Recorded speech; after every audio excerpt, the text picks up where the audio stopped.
If no one ever touched you again, would your body begin to fall apart? At first glance, it sounds like a dramatic question, one meant for emotional effect rather than scientific inquiry.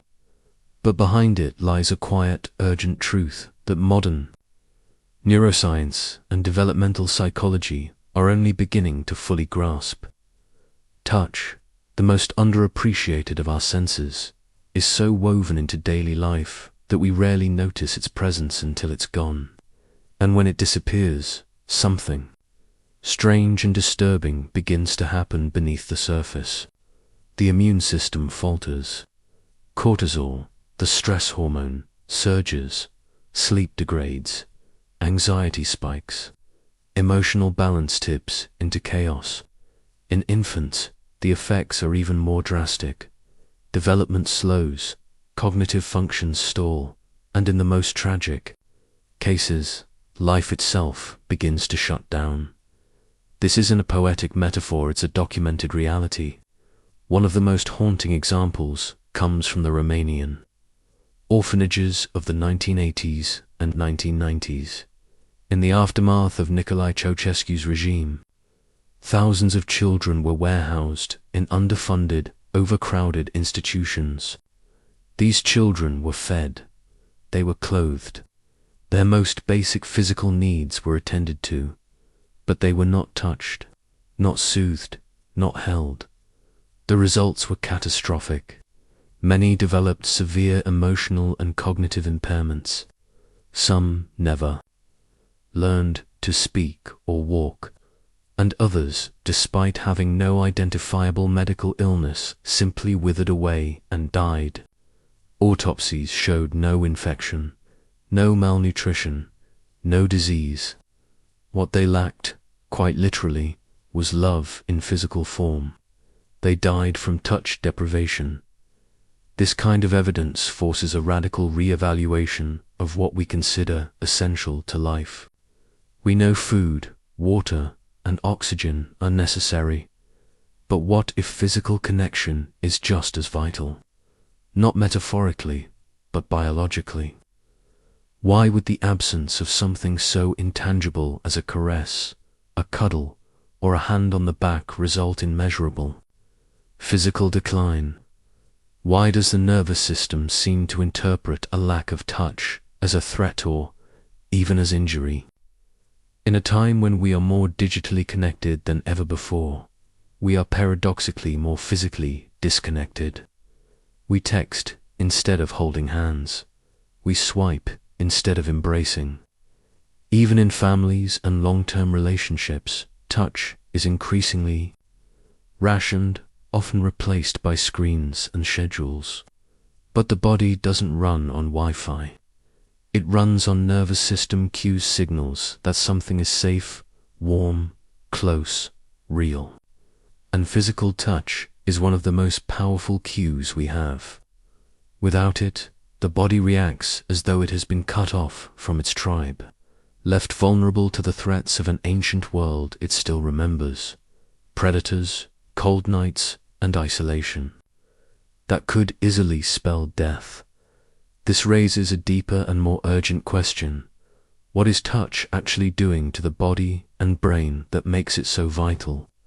Why has evolution prioritized it so deeply that its absence can be fatal in infants and debilitating in adults? And in a world drifting toward greater technological immersion and physical separation, what are we losing, not just emotionally, but physiologically, when we touch less? The answers begin not with psychology or culture, but in the quiet, electric language of skin, nerve, and survival. Touch is far more than just a physical sensation. It is a complex and vital biological system deeply embedded in our physiology. At its core, touch begins in the skin, the body's largest organ, which is equipped with an array of specialized receptors designed to detect and transmit different kinds of tactile information. Mechanoreceptors such as Meissner's, corpuscles, and Merkel cells respond to pressure, vibration, and texture. enabling us to perceive the physical qualities of objects and surfaces. But beneath these well-known receptors lies a less obvious, yet profoundly important network, the C-tactile afferent system. This unique set of nerve fibers is specialized for emotional touch, the gentle stroking, hugging, and caressing that goes beyond mere pressure or pain signals. Unlike other mechanoreceptors that convey sharp, discriminative touch, C-tactile fibers send signals interpreted by the brain as soothing, affiliative, and bonding, essentially encoding touch as an expression of connection rather than just sensation. The existence of this specialized pathway reveals how evolution has prioritized emotional touch as a fundamental component of human survival. This is not about physical protection or threat detection. It's about signaling safety, warmth, and social belonging. When activated, the C-tactile system engages brain regions linked to reward and emotional regulation, creating feelings of calm and attachment. This sensory-emotional bridge has profound effects on the body's biochemistry. Touch has been shown to lower cortisol, the hormone associated with stress, while simultaneously boosting oxytocin, often called the bonding hormone, which fosters feelings of trust, empathy, and closeness. These neurochemical changes don't just affect mood, they also influence heart rate, reducing it to a more relaxed state, and bolster immune function, enhancing the body's resilience against illness. Research further illustrates that even brief, appropriate human touch can have powerful social and cognitive effects. Studies demonstrate that gentle touch can increase trust and cooperation between strangers, improve learning in children, and foster social bonding in adults. Touch is a fundamental language of connection that transcends words and cultural differences, quietly reinforcing our social fabric in ways that are both conscious and subconscious. This hidden power of touch underscores its essential role not only in individual well-being, but in the cohesion and health of communities. In today's world, the stakes around touch have never been higher. The COVID-19 pandemic introduced widespread social distancing measures that, while necessary for public health, also intensified a global wave of loneliness, isolation, and what some researchers term touch starvation. Remote work and digital communication, while offering convenience and connection of a different kind, have largely replaced in-person interactions, reducing the frequency and quality of physical contact in daily life. At the same time, rising social anxiety and cultural shifts toward privacy and personal space further constrain opportunities for meaningful touch. This growing disconnect from our primal need for physical connection may be silently eroding our health in profound ways. Scientific evidence now links touch deprivation to a host of serious health consequences.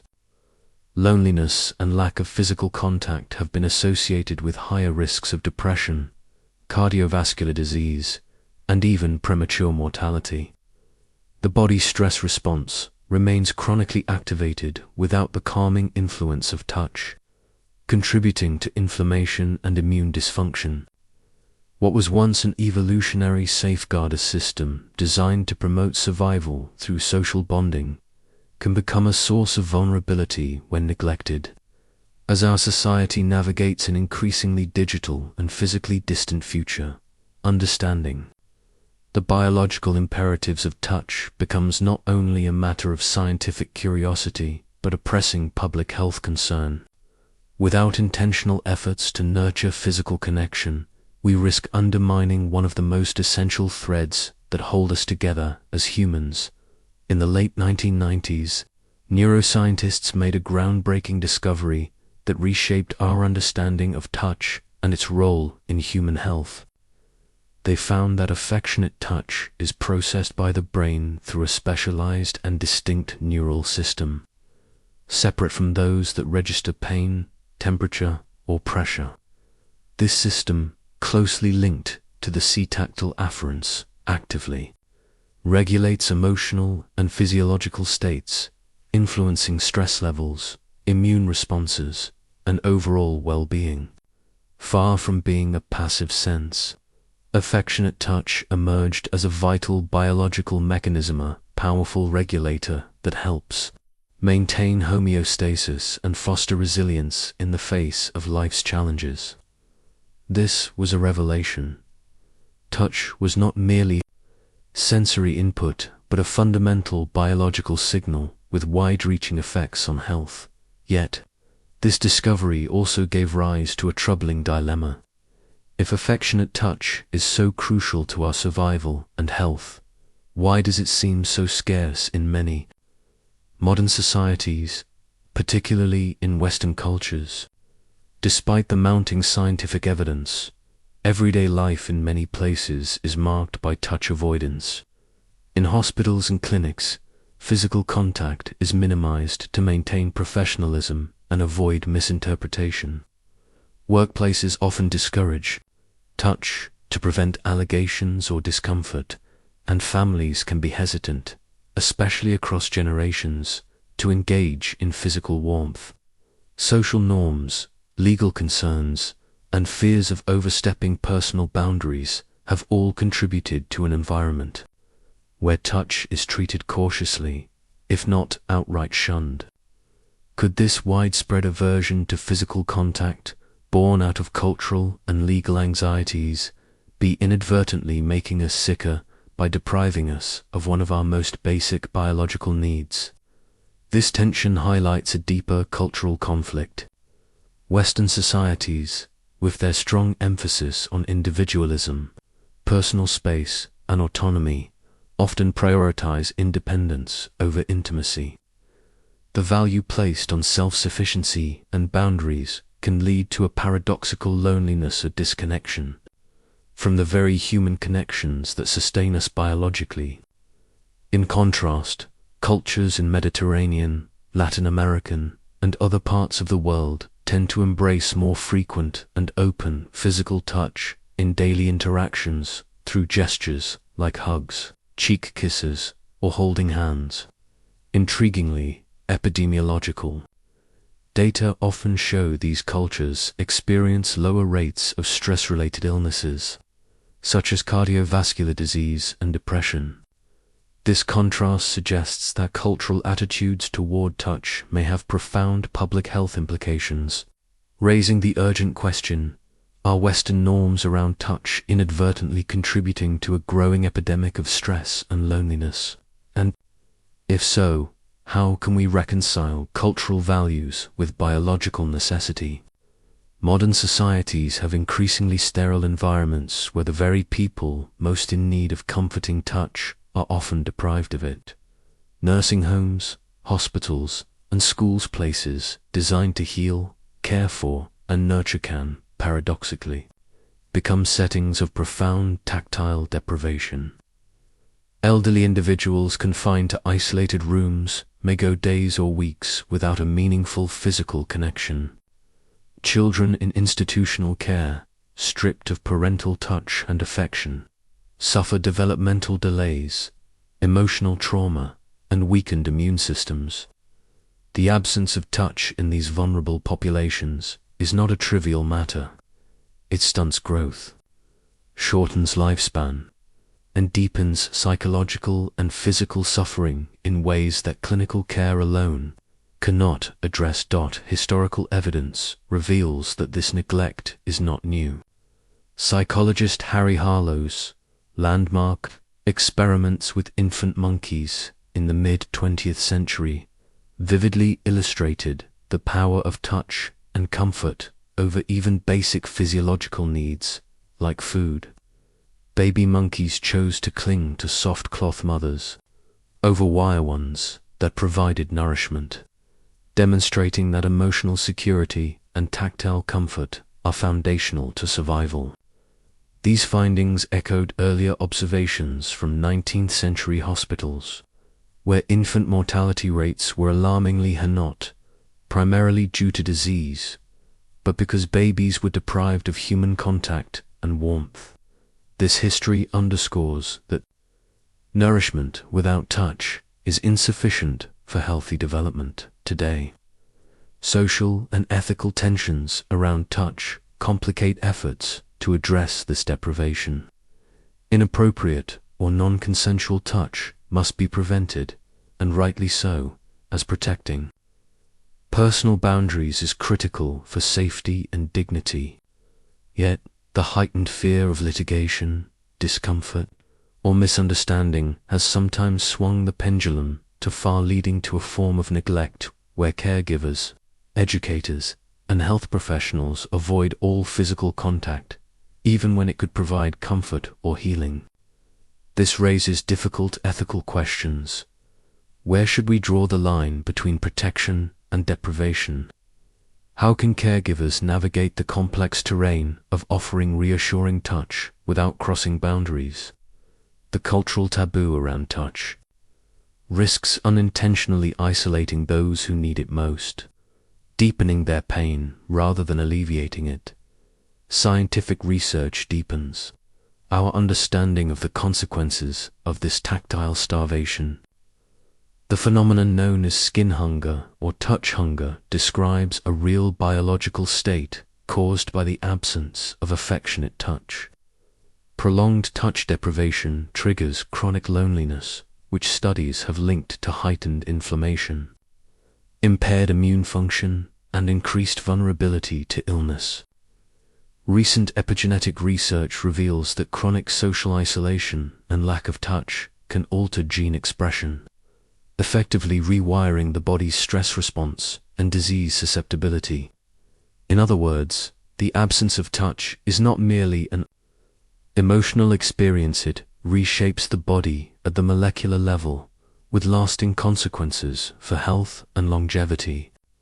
This growing body of evidence challenges modern norms and demands urgent reconsideration of how we care for the most vulnerable among us. The most profound revelation about touch is that the skin is far more than just a protective barrier between the body and the world. It is, in many ways, an extension of the brain itself. Some neuroscientists have begun to describe the skin as an external nervous system, a sprawling, sensitive network that is deeply intertwined with our sense of self and our perception of reality. Far from being a passive surface, the skin continuously sends rich streams of information to the brain, helping it calibrate everything from stress responses to emotional equilibrium and even the boundaries of personal identity. This neurological embedding means that the brain does not merely expect touch as a comforting bonus.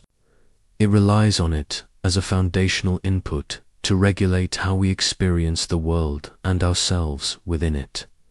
When touch is absent, the consequences ripple far beyond mere loneliness or sadness. The body loses a critical tool for managing internal balance and interpreting external threats. This loss can lead to profound disruptions in mental health. Long-term social and tactile isolation has been linked to hallucinations, heightened anxiety, and even psychosis. Without the sensory reassurance of touch, the brain's predictive models of reality become unstable, causing a kind of neural disorientation that manifests in psychological distress. In this light, touch deprivation is not simply an emotional hardship, it is a neurological crisis. This mind-bending realization shifts how we must understand touch. It does not just soothe wounds after they occur. It actively prevents them from forming psychologically, emotionally, and immunologically. Touch serves as a form of biological medicine, a necessary intervention that keeps the body's complex systems in balance and guards against the breakdown of mental and physical health. It is not an optional luxury or a cultural nicety, but a vital, evolutionary necessity embedded deep within our biology. Recognizing touch as medicine compels a radical rethinking of how we approach health, healing, and human connection in a world increasingly disconnected from the very sense that sustains us most profoundly today. Scientific and medical understanding increasingly recognizes the vital role of therapeutic touch in healing and health maintenance. Leading medical centers, particularly those specializing in palliative care, neonatal intensive care, and trauma recovery, are integrating touch-based interventions as essential components of treatment. Programs such as Kangaroo, CareSkin 2Skin, contact between parents and premature infants have revolutionized neonatal outcomes, significantly improving survival rates and neurological development by providing critical sensory input during a vulnerable window of growth. Beyond infancy, massage therapy, and even brief, gentle touch are scientifically validated to reduce pain, stimulate the release of endorphins, lower cortisol levels, and accelerate physical healing, highlighting touch's broad therapeutic potential. Applied wisdom in clinical and therapeutic settings is evolving to incorporate trauma-informed approaches that prioritize safe, respectful physical presence. Somatic therapies use touch as a tool for grounding, emotional regulation, and reconnecting patients with their bodies after experiences of trauma or dissociation. These approaches emphasize consent, boundaries, and attunement, recognizing that touch is a powerful modality that can heal but also harm if misused.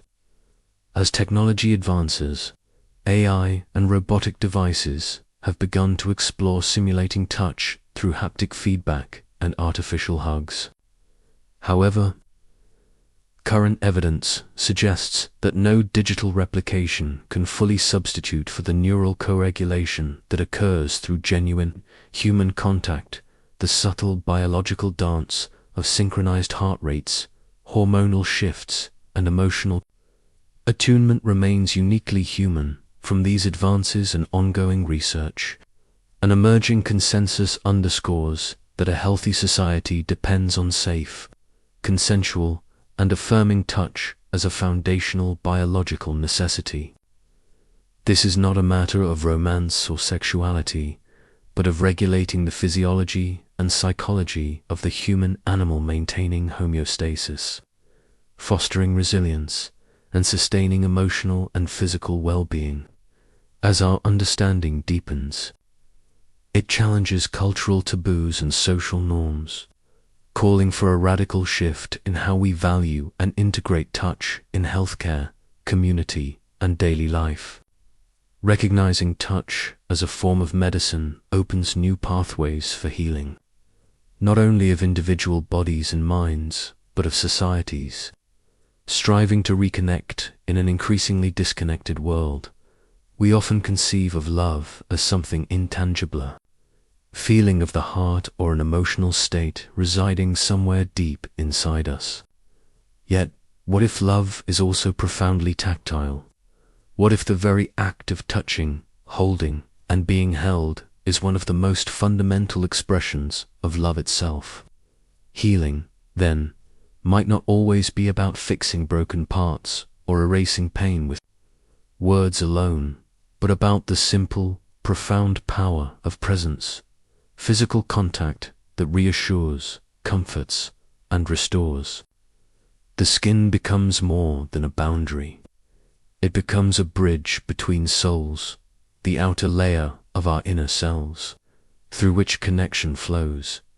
When we reach out to another person through a gentle touch, a warm embrace, a reassuring hand, we are silently declaring, "I see you. I recognize your existence. You are not alone." This tactile acknowledgement is a primal language, older than speech, that affirms belonging and presence. It is a statement of empathy and solidarity, a balm that soothes invisible wounds and anchors us in reality when the world feels fragmented. In this light, touch is not merely physical, It is deeply spiritual and profoundly human, and so, in a world that has become so adept at connecting through screens, texts, and digital networks, we must ask ourselves, have we forgotten what it truly means to be held? Have we lost sight of the healing power that lies not just in communication, but in contact? As we rush forward into ever more virtual lives, this question lingers, a quiet, vital reminder that at our core, we remain creatures of touch, craving the simple, essential truth of human connection.